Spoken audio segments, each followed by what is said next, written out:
When I first met Rachel Boltz 14 years ago, she was what I would call a goth chick. She wore primarily black and spent her time on the weekends singing in a band and writing music. So to see the successful, accomplished business professional she has grown into today, as well as an amazing mother, is a story you will be inspired by.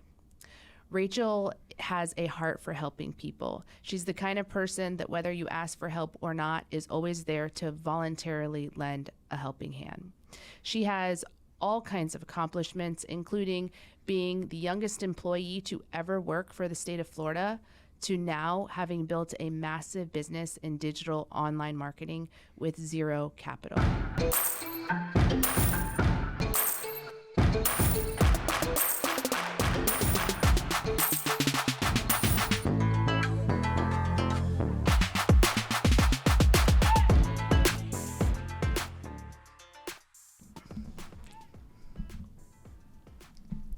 So Rachel, tell us about your childhood and your upbringing and where you're from.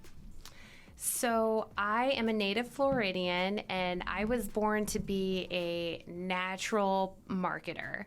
Ever since I was a little girl, I've always been extremely creative. I'm a Christian, and growing up for a short period of time, my father was not saved, but everybody else in the household was saved. And even like being 4 or 5 years old, I was trying to come up with ways to reach my father and bring him closer to the Lord. So I would make up these songs saying get right with the Lord, oh ding dong daddy, and just trying to reach him. So I've always been very creative, and it's something that has really made an impact on my life and helped me get to be where I am today. So in terms of school, I was homeschooled, and I started learning sign language at the age of 9. And the reason I started learning sign language was because my brother was taking it as his foreign language, and I didn't want him to crack jokes about me behind my back and me not know it. So I started learning it and became fluent quite rapidly.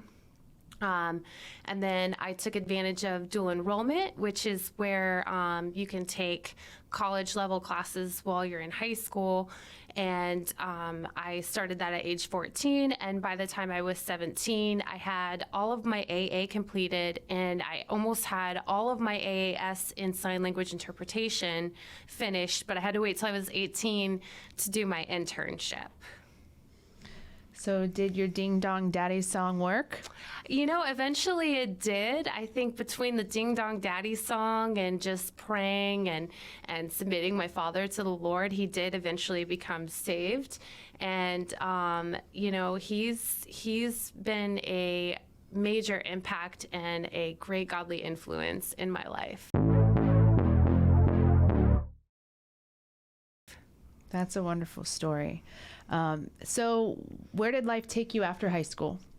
So actually, while I was in the sign language interpretation program, one of my teachers referred me to work for the School for the Blind and Visually Impaired in Daytona Beach.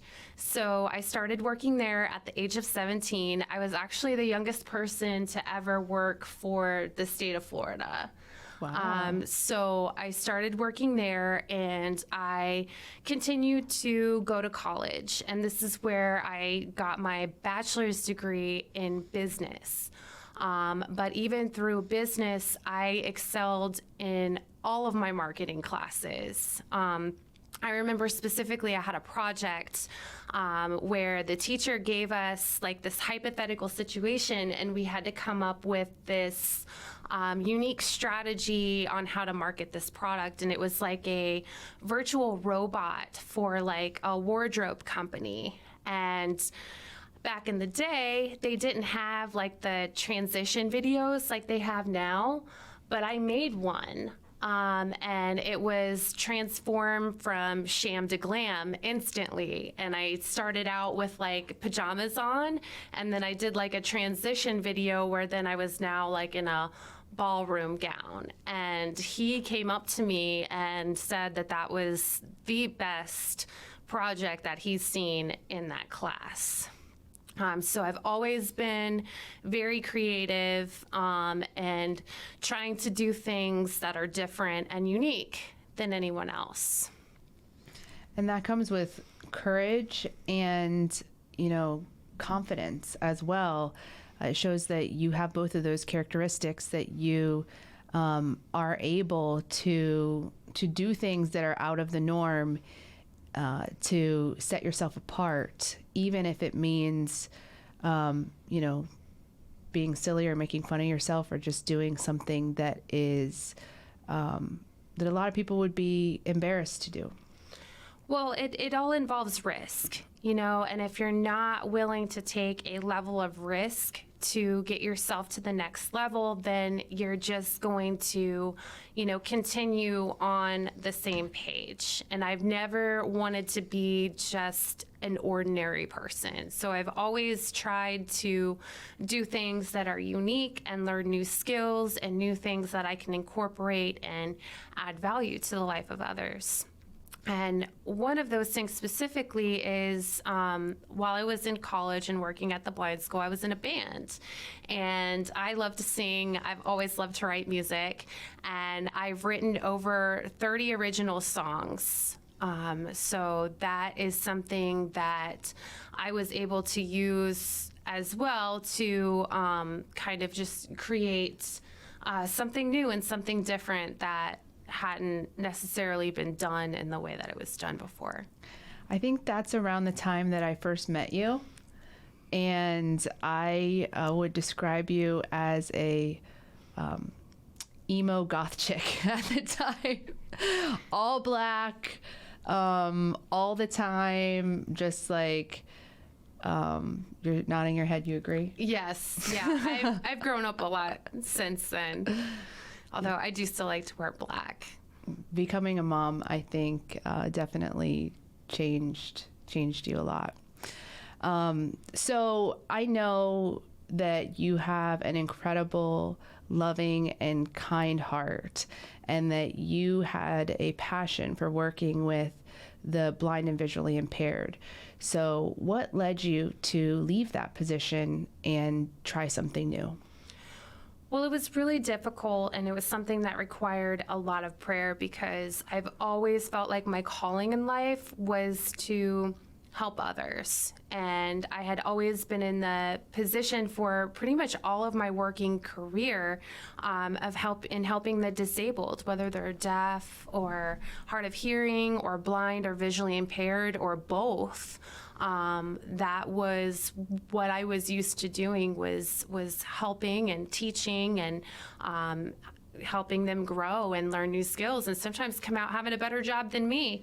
But what made me get out of that position was the fact that I had 2 kids, and because I worked for the government and a raise was when they jacked your computer chair up a couple inches, I was actually in the 85th percent of the poverty level with multiple degrees. And I knew that if I wanted to provide a better life for my children, that I was going to have to do something new, something different, because there's only so far high you can advance with any type of government position. So when you started the law firm, Brooke, you had offered me jobs on multiple occasions. And when Brooke first opened the firm, I started working for her part-time because I wasn't ready to quit. So I started working for her part-time, and then Brooke kept offering me position after position, and it was very hard. And then finally, I thought to myself, like, Brooke's gonna stop offering me a position at some point if I keep telling her no. So I prayed about it multiple times. I said, Brooke, can I have like 2 weeks? Like, just think about it, pray about it. And she said, yeah, of course. And I felt peace about it. And I think what really helped me to make that decision too was because Brooke told me, being the amazing negotiator that she is, that I would still be able to help people. It would just be in a different capacity. So I prayed about that, and I felt peace about it, and then I made the decision to quit and to work for Boltz Legal full time.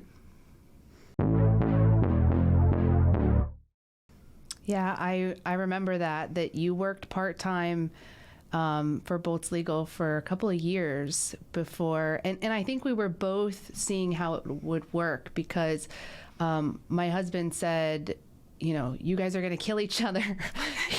he didn't, having his sister and his wife work together, he was very afraid that we were going to clash, and we both have strong personalities in different ways. So he was afraid that we would have personality conflict, and I was afraid of that too. I didn't want you to leave this job that you had worked so hard at and worked your way up at for so many years, and then it didn't work out, and we just had, now you didn't have anywhere to go.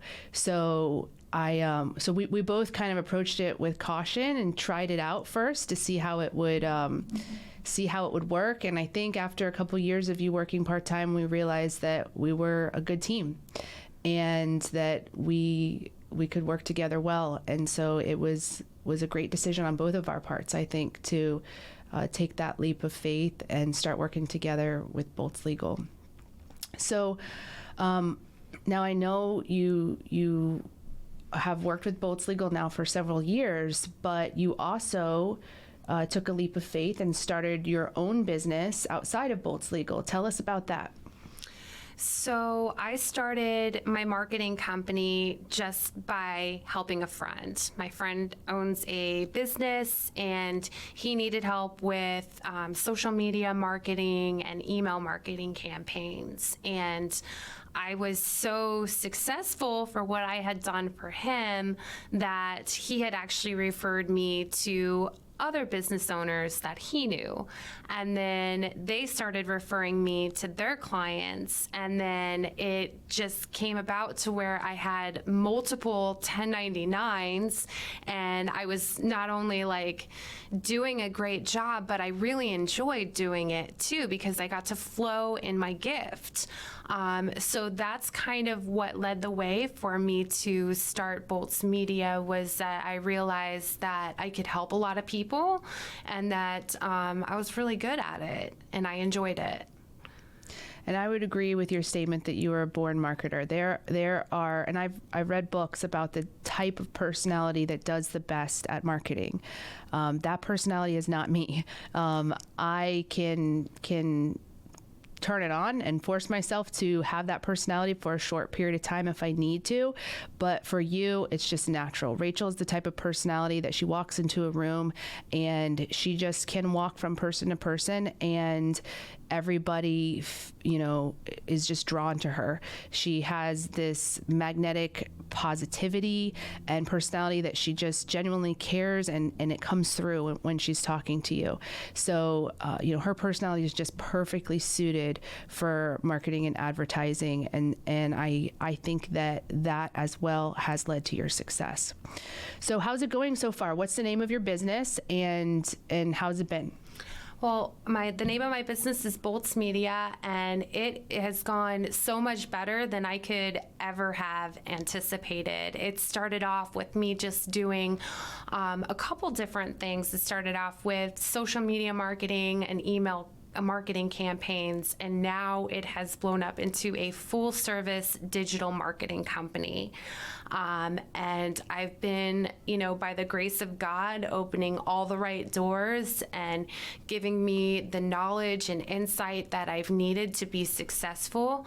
I've just continued to grow and over surpass any sort of goal that I had, for my quarterly goals, my 6-month goals, my yearly goals. And I give all the credit to God. That's awesome. And I've seen how you have grown in your business, but also in your knowledge. And I have benefited from that. I mean, Rachel has so much knowledge on everything from, hashtags to, ad spend and just things that are not my strength area.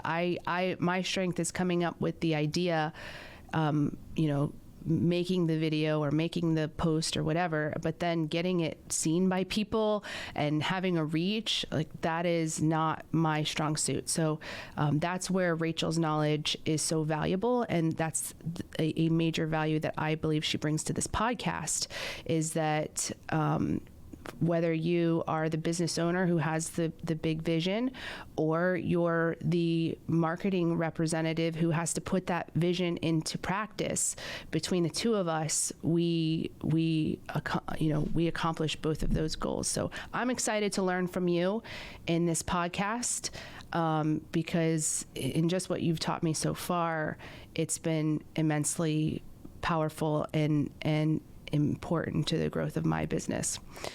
So what would you say is the primary key to your success so far? The primary key to my success is viewing challenges as an opportunity for growth. There's been so many times when different circumstances have happened to kind of pressure me and push me outside of my comfort zone, and being able to just shift the perception as an opportunity to grow, to learn something new.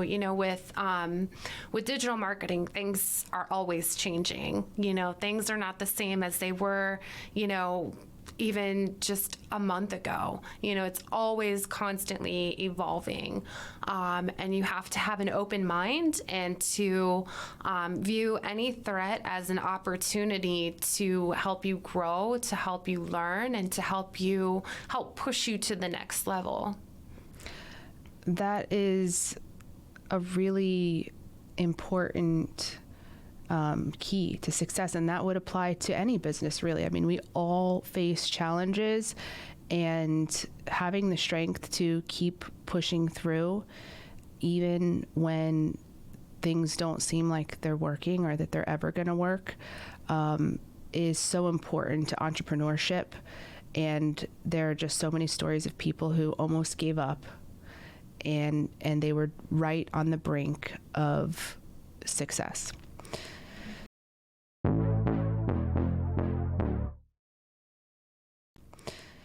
So,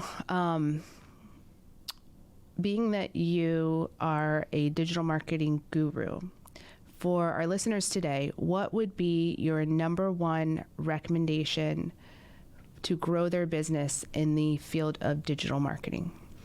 My number one recommendation would be figure out what your distinct competency is, what separates you from your competition, and really highlight that to create valuable content that is unique, that shows that you're different, and something that is memorable, so that your customers or your potential clients will remember your brand, and I call it being a scroll stopper. Like, they're not just going to go through their feed and keep passing by. If it's something unique, memorable, or valuable to them, they will remember you. And during our podcast, we plan to share with you ways to come up with valuable content. I read books and listened to, teachings where they say, make valuable content, but I always leave thinking, well, how the heck do I do that? I want to make valuable content, but if creativity is not my strong suit, how do I come up with something? So I'm excited to hear your tips on ways to help people to create valuable content. And we will also give you real life examples of content we've created that has been successful, that could be tailored to meet your business needs as well. So the two of us, creativity is something that I think we both excel at, and in different ways. So, sharing with you, if creativity is what you struggle with, then this is a good podcast for you, because I think above all else, we have a lot to share in terms of creative ideas. I wake up most mornings with some new idea of a new video or a new post that is, unique and creative. So you're in for a treat. Rachel is a superstar in every aspect of her life. And tell us a little bit more about your kids. You mentioned that you're a mom, but I know how important your kids are to your life. So just tell us just a little bit more about them. I have two precious girls, and they were raised exactly the same way and are polar opposites in their behavior. So I have one child that's very expressive, very sweet, very loving, and then I have another child that is a big old meathead, and she's very smart, but she's also very conservative in a lot of ways, where she just sits back and observes. So they definitely keep me on my A game. And I feel like I am always learning new things from them in life. And without them, I don't know where I would be, because like Brooke said, I was completely different years ago before I had them, and they have changed my life completely. So I'm very blessed to have them, and they are best friends with Brooke's kids, Lila and Leia. So it's one big happy family. Yeah, it's a very special relationship to have cousins that are close in age and all girls. I have a son who's 3, but Lila and Leia, Destiny and Serenity are all close in age, and they're all girls, and they have a grand old time. So, well, thank you, Rachel, for your candor, for opening up and telling us about your life and what brings you here. And I know that our listeners are going to gain value from what you have to share and what you have learned. And I look forward to learning from you as well. Well, thank you. And thank you guys for listening. And we look forward to connecting with you soon.